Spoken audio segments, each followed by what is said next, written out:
विश्लेषकों ने, जानकारों ने माना था कि रूस 5 दिन में युद्ध खत्म कर देगा। 50 दिन हो गए। रूस जैसी महाशक्ति को गुस्सा दिलाने के लिए वैसे इतना काफी है, लेकिन अब पुतिन का गुस्सा यूक्रेन पर फूटने जा रहा है। अभी तक की लड़ाई में यूक्रेन पर हल्का हाथ रखने वाले रूस ने अब कीव को नेस्तनाबूद करने की क्या ठान ली है। पूरे 10 दिन बाद कीव में दहशत का सायरन फिर से बजना शुरू हो गया, क्योंकि रूस ने यूक्रेन को अब तक की सबसे बड़ी धमकी दी है। अगर जेलेंस्की ने कीव में दुनिया भर के नेताओं का तांता लगवाना जारी रखा या रूस के इलाकों में हमले करवाए तो आने वाला वक्त यूक्रेन के इतिहास का सबसे दर्दनाक अध्याय साबित हो सकता है। इस समय कीव पर हवाई हमले से लेकर केमिकल हमले तक की आशंका जताई जा रही है।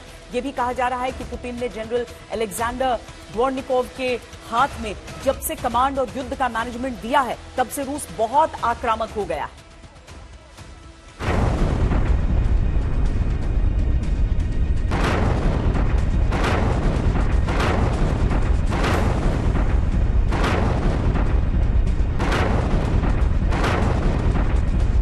यूक्रेन पर अब बरसेगा पुतिन के गुस्से का कहर।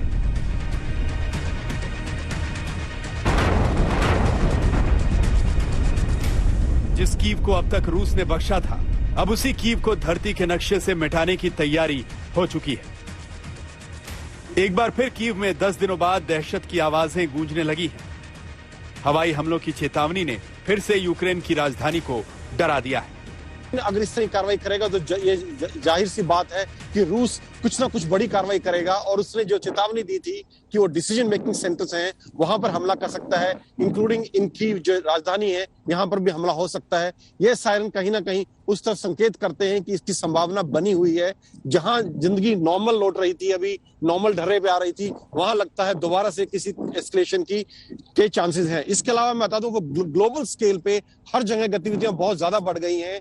अभी जो ये 3 कंट्रीज हैं, ऑस्ट्रेलिया, यूके और यूएस, इन्होंने हाइपरसोनिक मिसाइल्स पे काम बड़ी तेजी से आगे बढ़ा दिया है, उसकी अनाउंसमेंट की है। इसके अलावा जो ऑस्ट्रेलिया ने अपना डिफेंस बजट बढ़ा दिया है, जापान ने अपना डिफेंस बजट बढ़ा दिया है। ये सब अमेरिकन अलाइज हैं। देखिए आप, चीन ने सर्बिया को हथियार सप्लाई किए हैं जो कि रशियन अलाई है। क्या वो चीन रशिया हो इस तरफ, सर्बिया हो इस तरफ, या जापान, ऑस्ट्रेलिया, अमेरिका, यूरोप उस तरफ हो, सब अपनी अपनी तैयारियां पूरी कर रही हैं। रूस ने जेलेंस्की को दी है अब तक की सबसे बड़ी धमकी।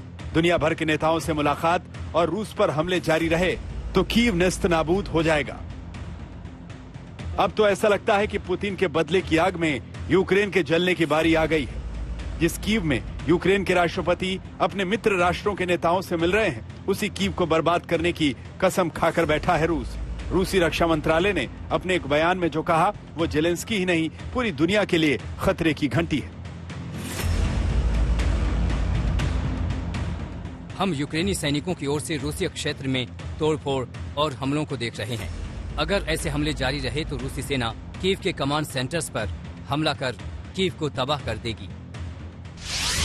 रूस के बेलगोरोड में तेल डिपो पर हमला करके जो हिमाकत यूक्रेन ने की थी, अब पुतिन उसी का बदला कीव को मसल कर लेने जा रहे हैं। बेलगोरोड हमले के बाद रूस ने यूक्रेन को रूस की धरती पर हमला न करने की चेतावनी दी थी। यूक्रेन ने चेतावनी देने वाले पुतिन को गरजने वाला बादल समझा, मगर पुतिन तूफान निकले। हमले बढ़ते गए और पुतिन ने कह दिया कि जीत होने तक रूस रुकेगा नहीं। जहां तक ऑपरेशन की बात है तो अक्सर मुझसे पूछा जाता है, क्या इसे जल्दी खत्म नहीं किया जा सकता है? किया जा सकता है, लेकिन ये युद्ध की तीव्रता पर निर्भर करेगा। दुर्भाग्य से इसमें कहीं न कहीं बहुत भारी नुकसान होगा, और हमारा काम है अपने लक्ष्य पर कम से कम नुकसान से पहुंचना।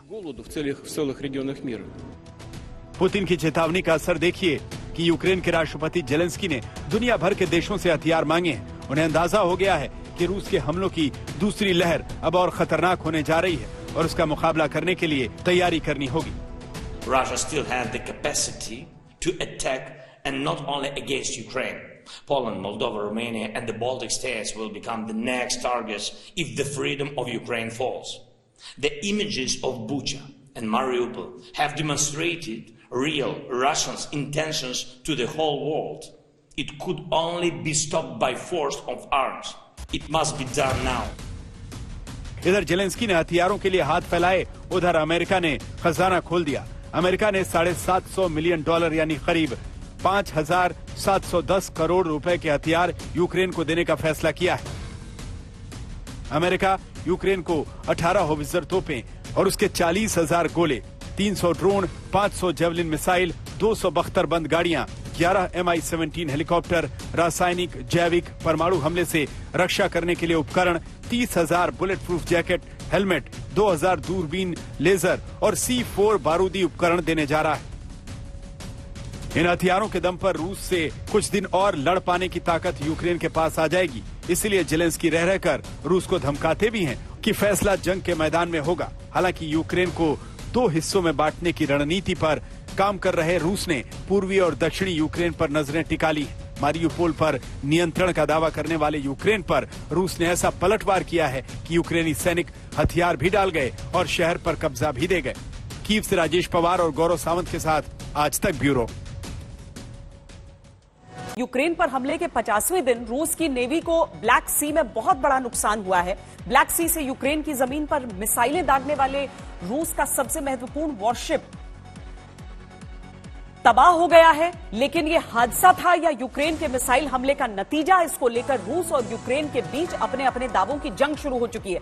यह बहुत महत्वपूर्ण घटना है, इसीलिए इसे डिकोड करना जरूरी है।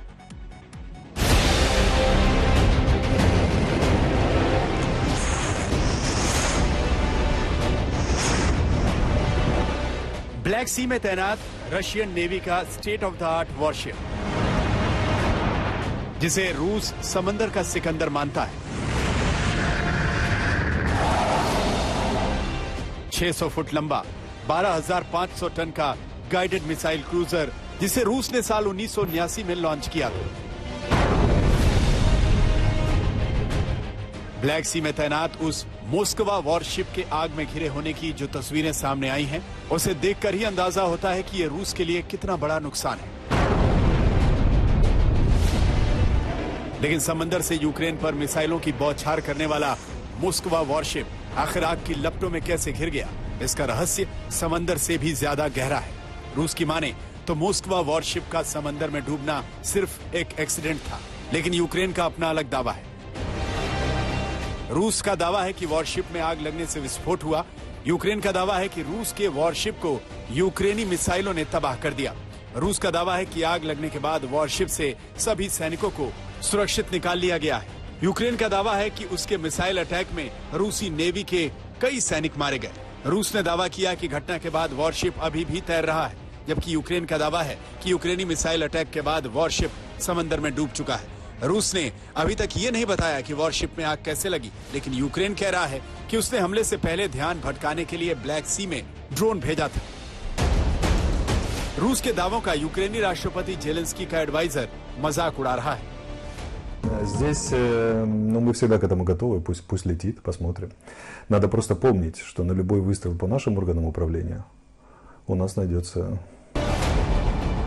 यूक्रेन का दावा है कि उसने नेपच्यून क्रूज मिसाइल से मोस्कवा वॉरशिप पर अटैक किया था और इस ऑपरेशन में एक ड्रोन का भी इस्तेमाल किया गया। यूक्रेन के दावे में थोड़ा दम इसलिए भी दिखता है क्योंकि रूस ने 2 दिन पहले एक वीडियो जारी किया था, जिसमें ब्लैक सी में मौजूद रूस के जंगी बेड़े ने यूक्रेन के एक ड्रोन को मार गिराने का दावा किया था। रूस की नौसेना लगातार ओडेसा को निशाना बनाती रही है और रूस की नौसेना का यह जहाज मस्कवा बहुत ही ताकतवर जहाज था, जिसमें जमीन पर मार करने वाली मिसाइलें, हवा में मार करने वाली मिसाइलें, पनडुब्बियों पर वार करने वाले शस्त्र और अस्त्र बड़ी संख्या में थे। 500 नाविक इस जहाज में आ सकते थे। लेकिन जिस तरह से यूक्रेन ने इसे निशाना बनाया और इससे पहले साराटोव एक लैंडिंग शिप को निशाना बनाया, इससे ब्लैक सी के जरिए यूक्रेन को निशाना बनाने की रूस की मंशा को एक बड़ा धक्का लगा है। कहा तो यह भी जा रहा है कि रूस का यह वॉरशिप समंदर में बिछाई गई यूक्रेनी सी माइंस की चपेट में आ गया और उसके बाद इसमें विस्फोट हुआ। क्लेम एंड काउंटर क्लेम के बीच अब तक यह साफ नहीं हुआ है कि रूस का वॉरशिप समंदर में डूब चुका है या बर्बाद होने के बाद भी समंदर में तैर रहा है। लेकिन यह साफ हो चुका है कि अब रूस का ये मोस्कवा वॉरशिप जंग के मैदान से जख्मी होकर विदा हो चुका है। गौरव सावंत, यूक्रेन आज तक।